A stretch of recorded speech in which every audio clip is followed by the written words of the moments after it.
Hello students, let us start our session of chapter number 4, motion in a plane. Motion, we have already learned that motion of the object can be defined when object is displaced from one place to another place. Now, at that point, we have learned that motion in a straight line. So that would be in one dimension. Now here, that is a motion in a plane. It means motion we are going to represent with two-dimensional position. Motion can also be defined with the three dimension.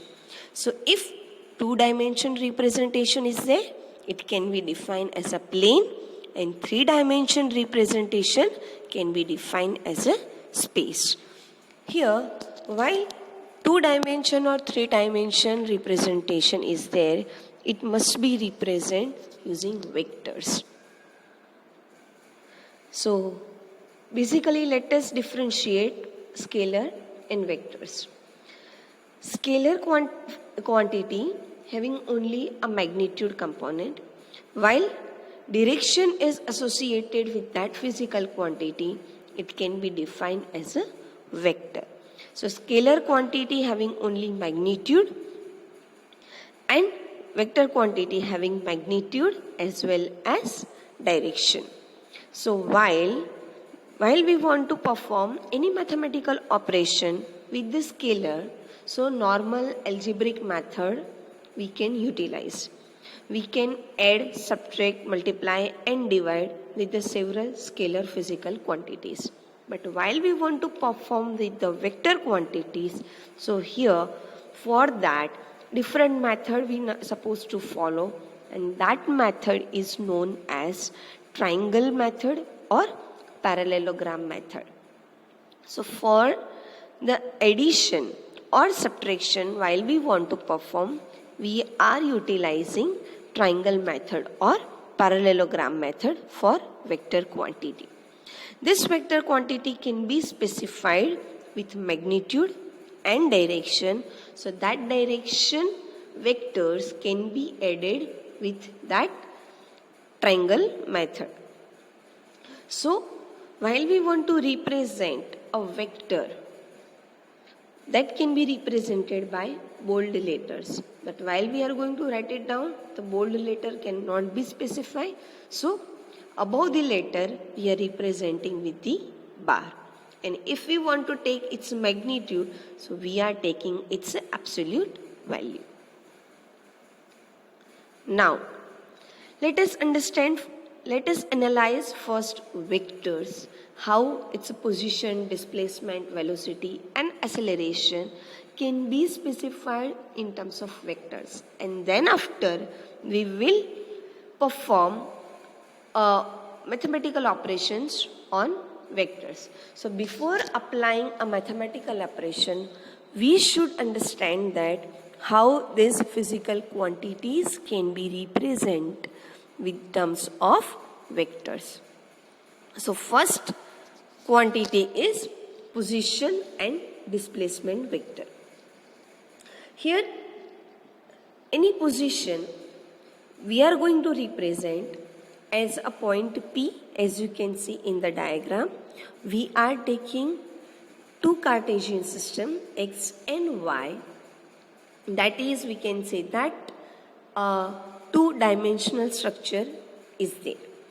Here, we are utilizing a first quadrant just for the easy analysis. We can understand it in a better manner, that's why only.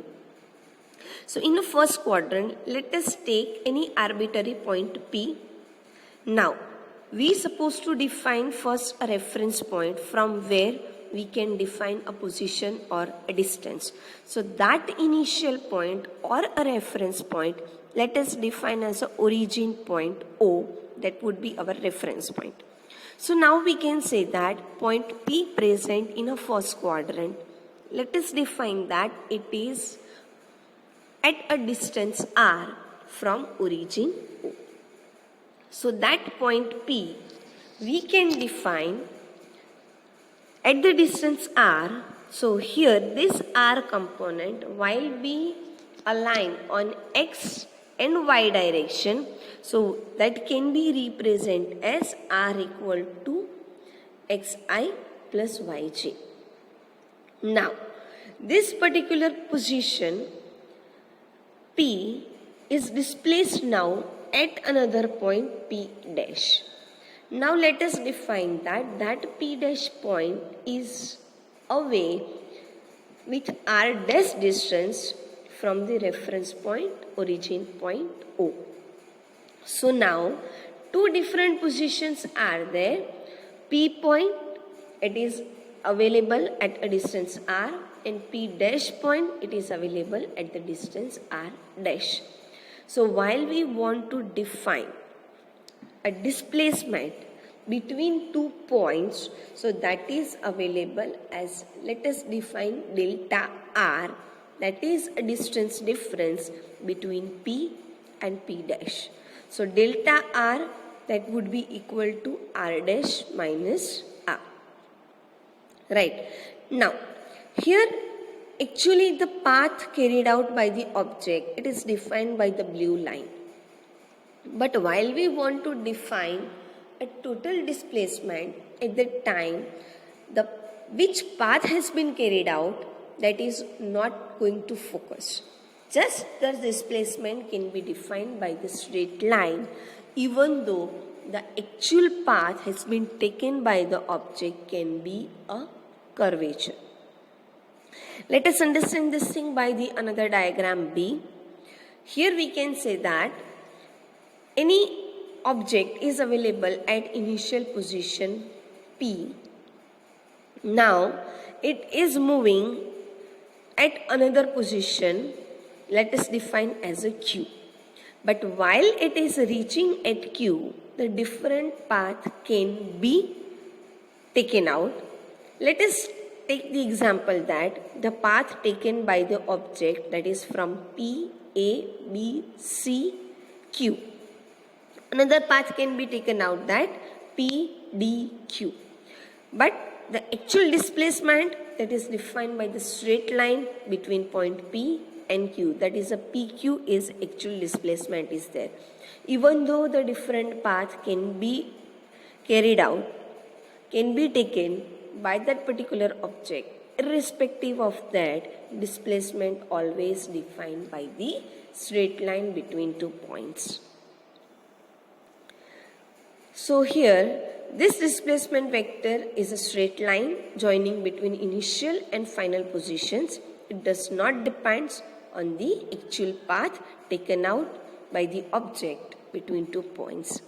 The magnitude of the displacement is either less than or equal to the actual path length of the object between 2 points. Now, let us take another point, that is equality of vectors. What does it mean basically? What is equality? Equality, it means the equal vectors would be there. How we can say two vectors can be equal? While we are defining in terms of vectors, we have to specify both the quantities, magnitude and direction. So two vectors are equal, only we can say that when both magnitude and direction are same of both the vectors. Let us focus on to the diagram A, in which A and B, two vectors are there. If we are specifying with the straight lines between initial points of both the vector and final point of both the vector, we can define that over here in diagram A, that both vectors having a same magnitude, both vectors are visible parallel. It means we can say that both vectors having a same direction. Then and only then we can define that both vectors are equal. So in diagram A, vector A and vector B having a same magnitude and same direction, So both are equal vectors. But as you can see in the diagram B, it can be defined that A dash and B dash, both vectors having a same magnitude, but their direction is different. Both vectors are not parallel. Means direction is different. So vector A dash and B dash in diagram B, these vectors are not equal.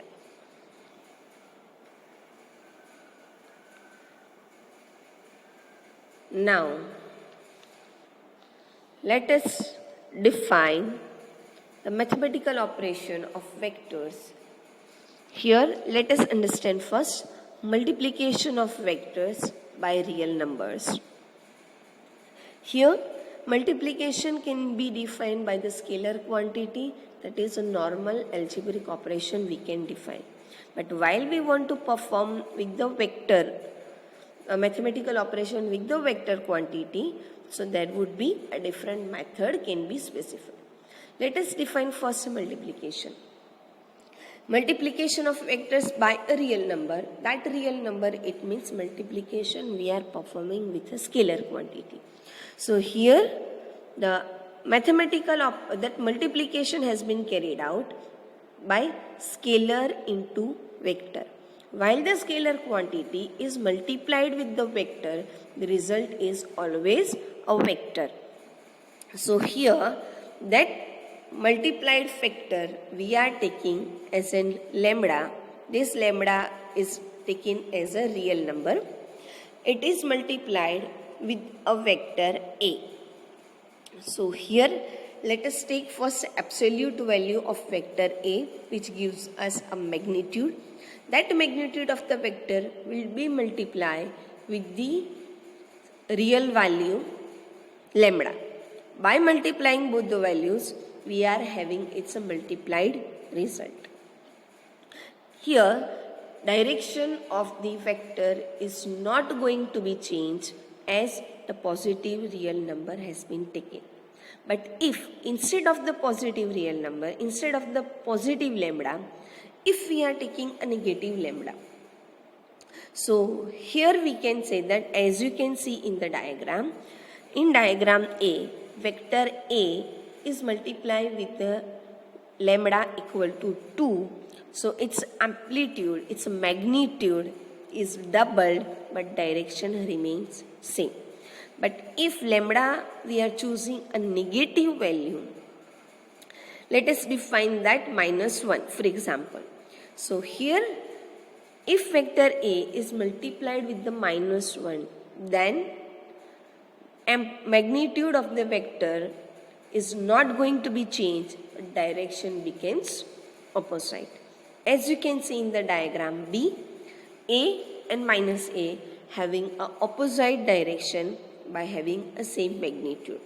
But if we are taking lambda as -1.5, then direction and magnitude of that vector A both are going to be changed.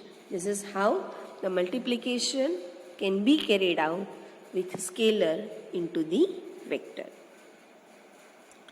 Now, let us understand the addition and subtraction of vectors. This addition and subtraction can be defined with two methods that can be represented with two methods. One is a graphical method and another one is the analytical method. So here let us first take the graphical method and then after we will focus onto the analytical method. So here we are going to perform addition and subtraction, both the mathematical operation with the vectors using graphical method. Let us take two vectors. Here we are doing with the vector quantity only. So vector plus vector, the result would be vector. Let us focus onto the diagram. Diagram A, in which two vectors are specified, vector A and vector B. both having different magnitude and different direction. Now, while we are going to define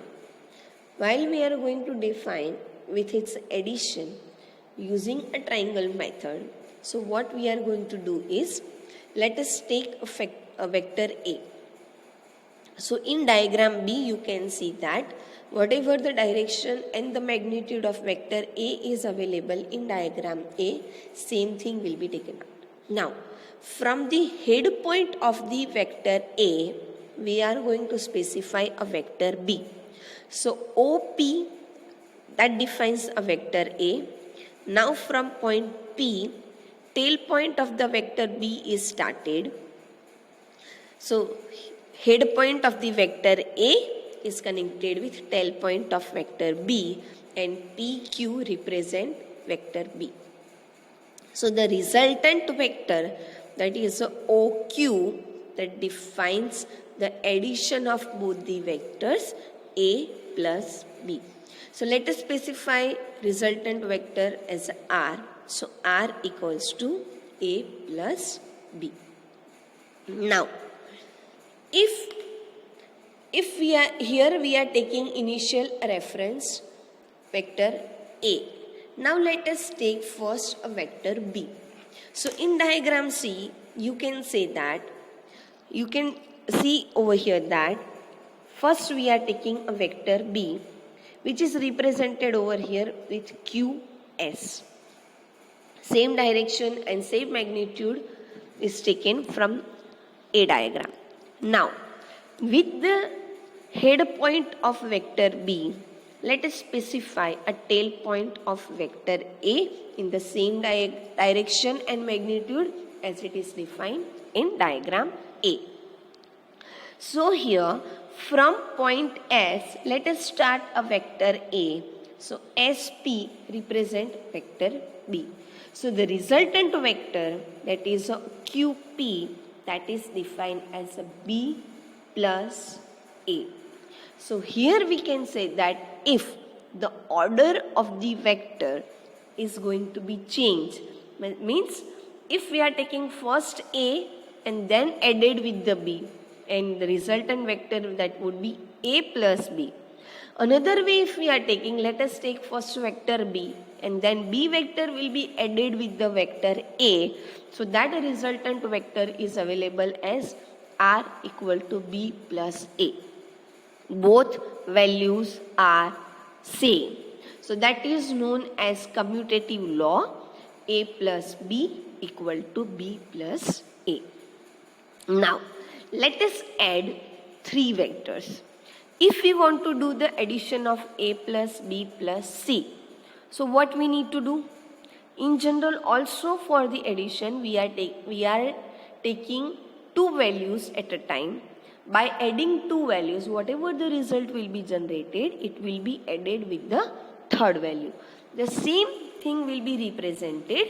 Let us add first A plus B, and that resultant vector, the resultant value will be added with the vector C. So as you can see in the diagram D, first focus onto the black lines which represent individual vector A and B. First A and B is going to be added, which is represented as A plus B. Now that A plus B will be added with the third vector at the bottom side, it is represented as a black line. So A plus B will be added with the C. So at left side it is visible that A plus B plus C will be represented. Right. So here what we have done? First we have added A plus B and then its result will be added with the C. Now let us do another way. Let us add first B and C, and that resultant vector we are going to add with the vector A.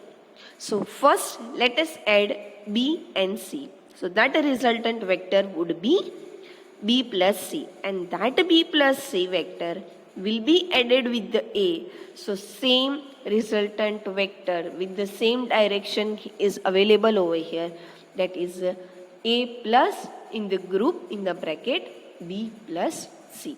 So here we can say that A plus B first will be added, then it will be added with the C. So in bracket A plus B plus C. Then A plus in the bracket B plus C, both values are same, which is known as associative law. Now, the third vector, the third representation can be defined as a null vector. So here you can see that commutative law is A plus B equal to B plus A. Associative law, that is A plus B in a bracket, that will be added with the plus C, equal to A plus in a bracket B plus C. Now, if we are going to add the same vector with the opposite direction, that is, if we are doing A plus minus of A, then that would be defined as A minus A equal to 0, and the magnitude of 0 would be 0. So this is known as a null vector. Null vector 0, if added with any vector, then same result would be there, that A plus 0 equal to 0. A plus 0 equal to A. If 0 is multiplied with the any scalar quantity lambda, then again the result will be 0. And if 0 is multiplied with the any vector value A, then again the result will be 0. So here we can say that the final and initial positions will be coincide, which is known as null vector. Clear? Here we are going to end this session. Hope you understood. Thank you.